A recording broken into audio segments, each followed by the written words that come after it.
आज हम बात करने वाले हैं पीवीआर, आईएक्स, मैजस्टॉक और बजाज फाइनेंस की। चारों स्टॉक्स की बात करेंगे। पहले बात कर लेते हैं पीवीआर की। लास्ट एनालिसिस में पीवीआर में हमने कहा था यहाँ पे चार्ट में एक डाइवर्जेंस है और हम एक डाउनसाइड एंटिसिपेट कर रहे हैं इंट्राडे में। और अगर आप आज का चार्ट देखें, स्टॉक ने जो स्टार्ट होते ही एक बहुत बड़ा फॉल दिया। यहाँ पे जो ट्रेंड लाइन थी वो ब्रेक कर दी है और यहाँ पे एक अच्छा स्टॉक फॉल हुआ है स्टॉक में। ये हमने ऑलरेडी डिस्कस कर लिया था कल। इस चार्ट में आप देखेंगे तो कोई भी ऐसा टॉप पे फिनिश किया था, बट फिर भी हमने इसमें सेल सेटअप ही बोला था ढूंढने के लिए, और वो सेल सेटअप आया है। तो हम ये कैसे बताते हैं, क्योंकि ये डाइवर्जेंस जो होता है, वो डाइवर्जेंस जब भी चार्ट में आता है तो हमें सेल सेटअप्स मिलते हैं, और वो इसमें हमने बताया था। अगर आप इसमें 1 मिनट में आ जाते हैं, यहाँ पे आप देख सकते हैं स्टॉक में एक शार्प जो फॉल बोलते हैं वो आया था। उसके बाद यहाँ भी एक कंफर्म हो गया ये और गिरेगा, क्योंकि इसने एक करेक्टिव स्ट्रक्चर बनाया। इम्पल्सिव मूव के बाद एक करेक्टिव स्ट्रक्चर बना के ये और गिरा। और यहाँ पे अगर हम वापस 5 मिनट में आ जाते हैं, तो आप यहाँ पे अगर कुछ पॉइंट्स ऑब्जर्व करें कि ये जो पुल बैक आया, ये यहाँ से आया जो जो एक डिमांड जोन था, बट ये ऑलरेडी टेस्टेड डिमांड जोन था। तो यहाँ से एक मूव जो आ रहा है वो इतना स्ट्रॉन्ग अभी लग नहीं रहा। अब इसमें आगे क्या पॉसिबिलिटीज है वो भी डिस्कस कर लेते हैं। तो अभी तो ये मूव हमें कुछ इसमें कोई क्लैरिटी नहीं आ रही कि ये मूव क्या है। ये करेक्टिव मूव ऐसे ही समझ लो, ऐसे हो कि फिर से एक बार अगर ये ऐसे ही रहा फिर ये फॉल आ सकता है।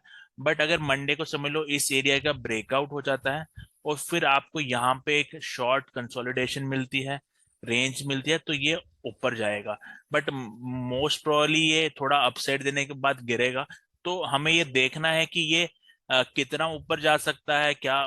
हम अगर समझ लीजिए इसको ऊपर जाना है, तो एक तो ये शार्प मूव देगा यहाँ से, और फिर आपको कुछ करेक्शन का साइन देगा। तब इसमें सेल सेटअप नहीं बनेगा और ये अप जाएगा। तो हमें व्यू के हिसाब से नहीं, अगर व्यू हमारा जैसे सेल सेटअप का है, यहाँ से सेल चला था तो हमें सेल का मिला तो हम आगे बढ़े। अब अगर यहाँ पे बाई ढूंढना है तो हमें इस टाइप का कुछ स्ट्रक्चर देखना पड़ेगा। ब्रेकआउट आएगा, करेक्शन आएगी, फिर से अपसाइड आएगा। अगर सेल सेटअप ढूंढना है तो यहाँ पे ब्रेकआउट भी आएगा और उसके बाद रिवर्स कर देगा ये प्राइस। तो यहाँ पे कुछ ऐसे साइंस आपको मिलेंगे कि नीचे प्राइस जा रहा है या ऊपर जा रहा है, तो हमें वो दोनों देखने हैं। अगर डिमांड जोन की बात करें तो ये जो एरिया है 1504 से 1500, तो ये स्ट्रॉन्ग डिमांड जोन लग रहा है। यहाँ बैक टू बैक 1 2 3 4 5 कैंडल्स है। तो ये एरिया में भी टेस्ट हो फ्यूचर में। ये यहाँ से हो सकता है, थोड़े ऊपर जाके हो सकता है। उसके तो हमें ये आगे अपडेट करना होगा, बट इसमें से जो भी सिनेरियो होगा हम आगे अपडेट करेंगे। तो आगे बात करते हैं दूसरे स्टॉक की, जो है आईएक्स। आईएक्स में हमने बताया था कि ये फॉल स्ट्रांग है। ये एक पैरेलल चैनल से ब्रेक डाउन कर चुका है। और यहाँ पे अब दो सिनेरियो है, या तो यहाँ पे करेक्टिव स्ट्रक्चर मिलेगा या एक मुंह मिलेगा जो सीधा इस चैनल को ब्रेक कर देगा। अब हम एक्सपेक्ट कर रहे थे पहले ये स्मॉल देख के एक बार ब्रेक करेगा फिर ऊपर जाएगा। बट आज का अगर आप प्राइस एक्शन देखें तो एक बार मैं इसको क्लियर कर देता हूँ।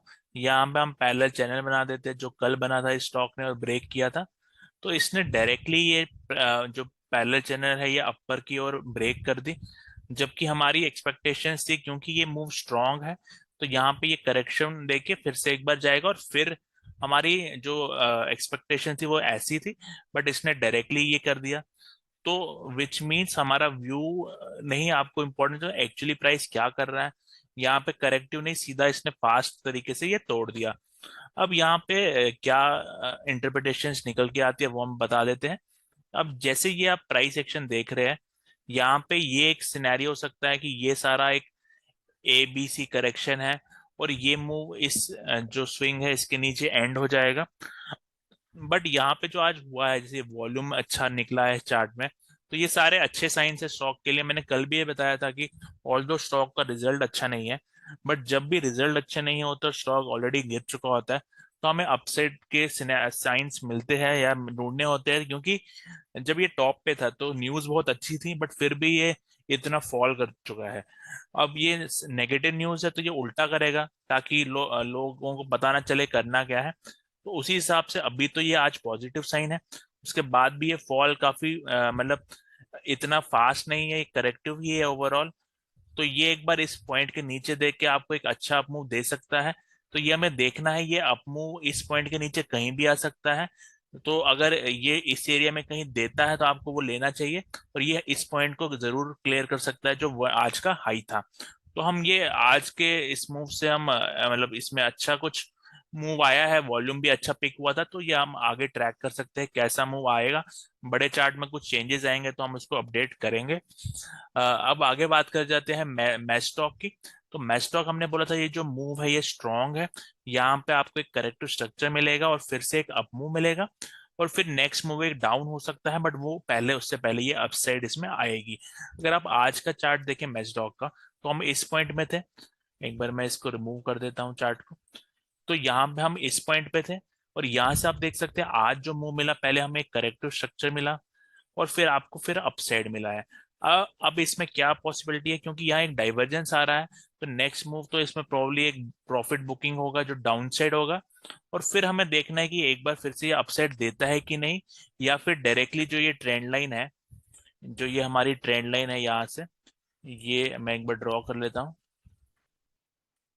जो ये ट्रेंड लाइन है वो डायरेक्टली इसको ब्रेक कर लेता है, या ये थोड़ा करेक्शन देके फिर से अपसाइड देता है। अब यहाँ पे करेक्शन अगर यहाँ रुक जाती है तो फिर एक बार फिर से अपसाइड आएगा, या अगर ये ब्रेक कर देता है तो यहाँ पे डाउन साइड आएगा। तो ये हमें देखना है इनमें से कौन सा सिनेरियो हो जाता है, क्योंकि नीचे जाने के लिए ये ट्रेंड लाइन का ब्रेक होना भी जरूरी है। और अगर ऊपर जाता है तो ये अगर ब्रेक होती भी है ट्रेंड लाइन, बट काफी स्लो तरीके से होगी। आप वो समझ जाएंगे मूव कैसा होगा। जैसे मैं आपको अगर इसमें कोई एग्जांपल है, अगर आपको इस टाइप का कोई मूव मिलता है जिसमें ट्रेंड लाइन ब्रेक हो जाती है, तो समझ जाना ये इम्पल्स है डाउन साइड की ओर।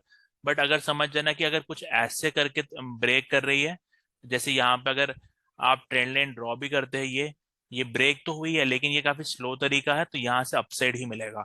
तो ये सिनेरियो आपको यहाँ पे ढूंढना है। तो ये इस तरह से हम इसमें देखते हैं इम्पल्सिव है या करेक्टिव है। अब आगे बात करते हैं बजाज फाइनेंस की। बजाज फाइनेंस का कल हमने एक ट्रेड दिया था 2:34 PM पे। तो हमने अपने टेलीग्राम ग्रुप में डाला था कि ये अभी बी वेव में एक बार करेक्टिव स्ट्रक्चर बना के और नीचे जाएगा, और फिर एक अपसाइड आपको मिलेगा, और फिर हमारा प्रोबेबिलिटी है कि फिर से एक नीचे जाएगा। इस टाइम पे ये दिया था कि यहाँ पे एक करेक्टिव स्ट्रक्चर बना के नीचे जाएगा। हम ये ऐसा क्यों बोलते हैं ये कि और नीचे जाएगा, क्योंकि अब इस फॉल को देखे यहाँ मोमेंटम ज्यादा है, और फिर उसके बाद अगर करेक्टिव स्ट्रक्चर बनता है तो और नीचे जाता है। हमने यही डिस्कस किया है। आईएक्स पे भी हमने सेम डिस्कस किया, बट उसका मूव आप देखेंगे यहाँ से एक रैपिड मूव आ गया, तो उधर हमें पता चल गया कि ये करेक्टिव स्ट्रक्चर नहीं मिला तो ये फॉल नहीं आएगा, और अब ये कुछ डिफरेंट बना रहा है। तो वैसे ही आपको इसमें करेक्टिव स्ट्रक्चर मिला और नीचे फॉल आया। अब इसके बाद हमने सी वे प्रिडिक्ट की थी, वो अपसाइड आया है। अब अगर समझ लीजिए नीचे जाना है, तो यहाँ पे आपको एक रैपिड फॉल मिलके एक करेक्टिव स्ट्रक्चर बना के नीचे जाएगा। वो कुछ ऐसा नहीं करेगा ये जो ये हो रहा है, अगर ऐसा ऐसा करता रहा तो वो और ऊपर जाएगा। तो जब तक ये आपको ये वाला साइन नहीं मिलता कि सेल करना है या बाई करना है, तो आपको उस हिसाब से होल्ड करना होता है। जैसे यहाँ पे आपको ब्रेक हुआ, फिर ये साइन मिला आपको, ये बाई साइड का ही साइन है, ये फिर से बाई साइड का साइन है, ये सारे बाई साइड के साइन है। अब यहाँ पे अगर रैपिडली कुछ इंक्रीज होके मतलब ये ट्रेंड लाइन ब्रेक डाउन करके ऐसा कुछ करता है, तो फिर एक दूसरा साइन आपको मिलेगा इसमें।